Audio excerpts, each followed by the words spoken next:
Good morning. How's it going?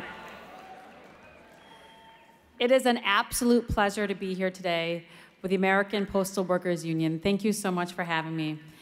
I want to particularly thank and shout out the amazing people who walked behind me. This is our Flint and our Michigan delegation. If we can give them another round of applause.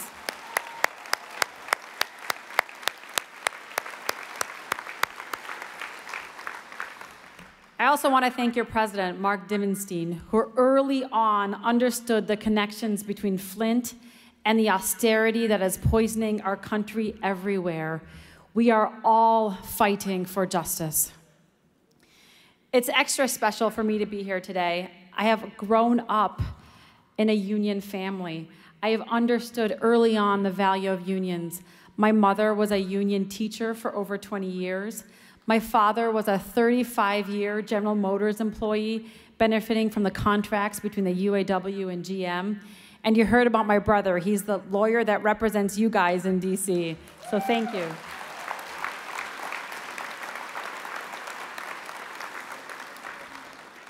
We are a union family, and it is the larger union family that was among the first and the most vocal to respond to the Flint water crisis. You all got it immediately. You helped with our water drives, and you went door to door to help make sure that message went out. And postal workers in particular, you know our community, and you helped spread that public health message in your post offices. And your union also gave generously to our Flint Child Health and Development Fund to make sure that our children in Flint grow up to their greatest potential. By now, most of you are familiar with the Flint water crisis, but I want to share a little of our Flint history that was alluded to, and I want to, more importantly, share Flint's story of hope and resilience. Flint did not always mean disaster. Flint was the home to General Motors, the location of the historic sit-down strikes, the birthplace of the UAW, the birthplace of the modern union movement. The sit-down strikes in Flint were radical acts where workers literally took over occupied factories. For 44 days, workers battled company thugs, faced hunger, faced Michigan's cold winter in order to get recognition for their union so they could bargain for decent wages and working conditions. The sit-down strikes and the strength of Walter Reuther's UAW led to the grand bargain between labor and capital. In exchange for labor's blood, sweat, and tears that Mark alluded to, workers expected and achieved a middle-class life. In many ways, that deal originated in Flint, and the sit-down strikes made it happen. And these fought-for wages informed the wages across the country for decades. At one point, Flint had the highest per capita income. We had the best public health indices. People from all over the world, from the great migration north to immigrants from all over the world, came to Flint for great living wage jobs, for great infrastructure, for great schools. But what followed in Flint, as you know, was decades of disinvestment, loss of manufacturing, unemployment, racism, poverty, violence, population loss, crumbling schools, and almost every disparity you can think of. The disappearance of union jobs that paid great wages and benefits destroyed Flint. And in Flint is where our inequality problems, our injustice problems are most striking. A child born in Flint has a 15-year less life expectancy than children in our suburbs. 15 years. And in 2011, Flint was almost bankrupt.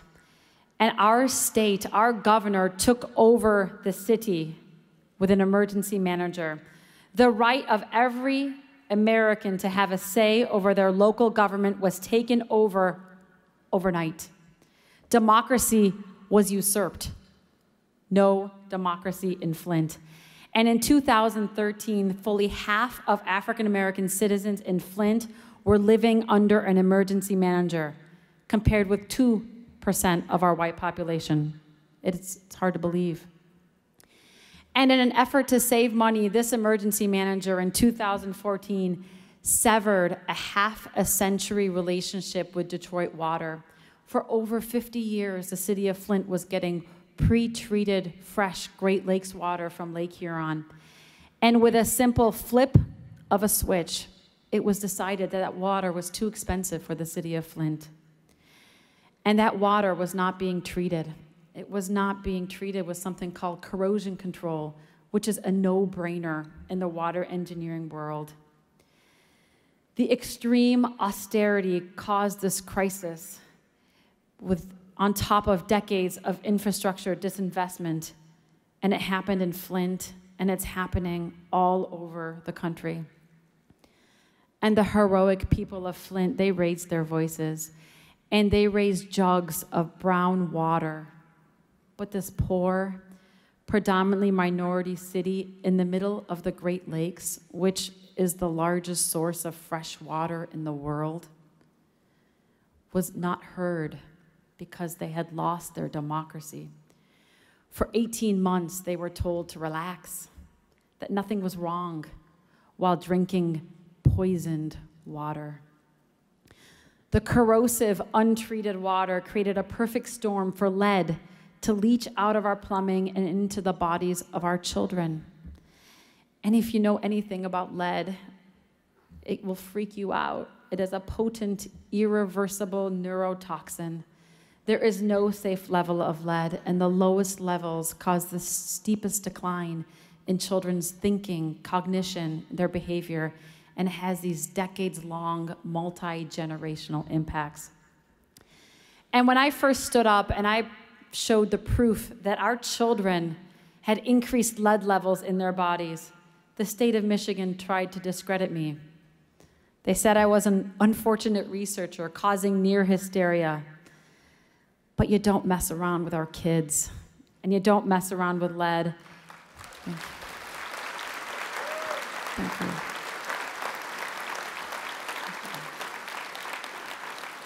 And I fought back with science, with data, with facts. And finally, the sheer weight of the evidence, and now with the media, made the state back down and admit to the colossal tragedy that their short-sighted austerity policy caused. And if we do nothing for our Flint children, we will see the impacts of lead in my clinic exam rooms and in our classrooms. And this problem isn't unique to Flint. Flint kids, like Detroit kids, like Chicago kids, like Philadelphia kids, like Baltimore kids, are already burdened with higher rates of lead exposure. And almost every obstacle to normal development, it is an environmental and a social injustice. And in Flint, our injustice only widened. However, from a moment that we proved that lead was in the bodies of our children, our focus shifted to tomorrow. Since there is no magic pill or antidote for lead, our focus shifted on how we were going to preserve the tomorrows of our children. And this begins our story of hope. Frederick Douglass said it best: "It's easier to build strong children than to repair broken men." In a city that used to build strong cars, we are now committed to building strong children.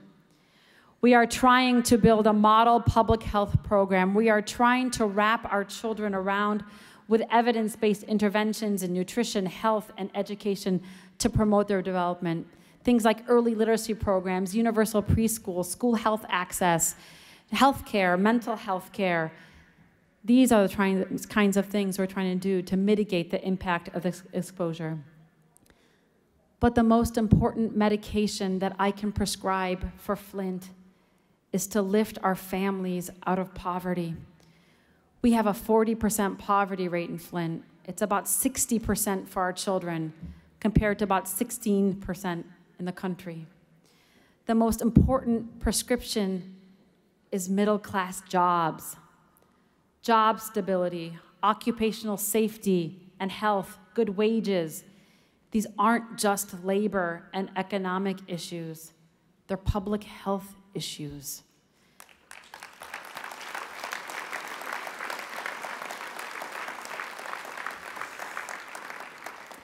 And recent public health research shows that being in a union family can buffer children from any adversity. And that is what we are trying to do in Flint. And that is where Flint's struggle is your struggle. It is the union movement's struggle. You fight in the struggle when you fight for a contract that makes sure post office jobs are living wage jobs, and that the Postal Service doesn't join the race to the bottom in wages and benefits.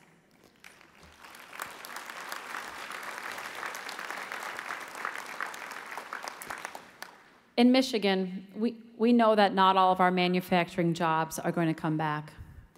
But the new economy, an economy based on healthcare and education and now on recovery, must also be an economy that recreates that grand bargain between labor and capital.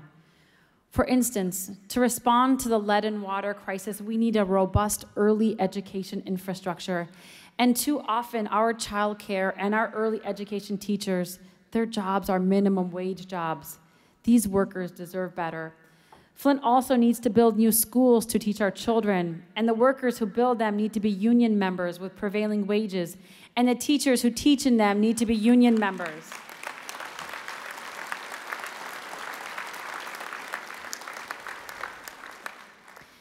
And part of fixing Flint is fixing the infrastructure. Flint needs new pipes. The Flint River corroded the lead service lines and every other metal pipe in our city.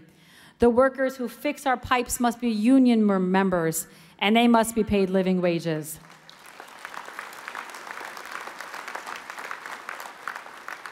And part of fixing our infrastructure is investing in America's post office and expanding their role, and adding services like postal banking, allowing poor people the ability to save money in a safe and trusted place.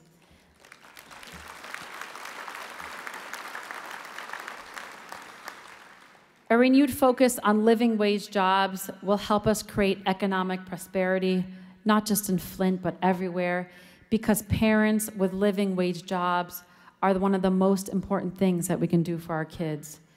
And one of the best ways to guarantee those living wage jobs for our workers is to be in a union. Woo!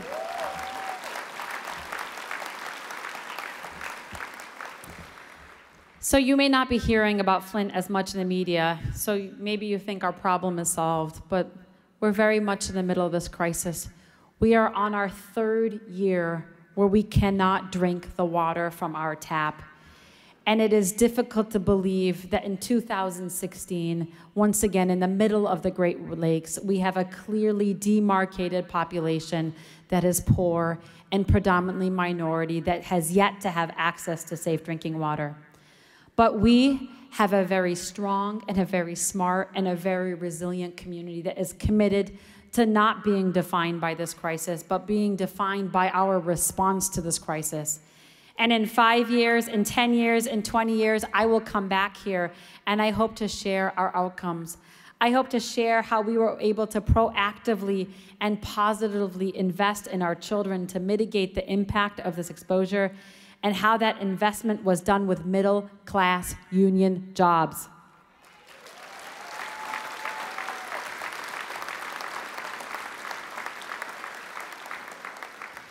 And I hope to share how our response helped begin a new grand bargain for American workers. And I want to end with this beautiful story that just happened a couple weeks ago. Union teachers from one of our infant and toddler classrooms came to Flint to visit me in the clinic. They wanted to give me something that the kids had made. So these are toddlers. And they brought me this beautiful chandelier that was made out of recycled water bottles. We have lots of recycled water bottles in Flint.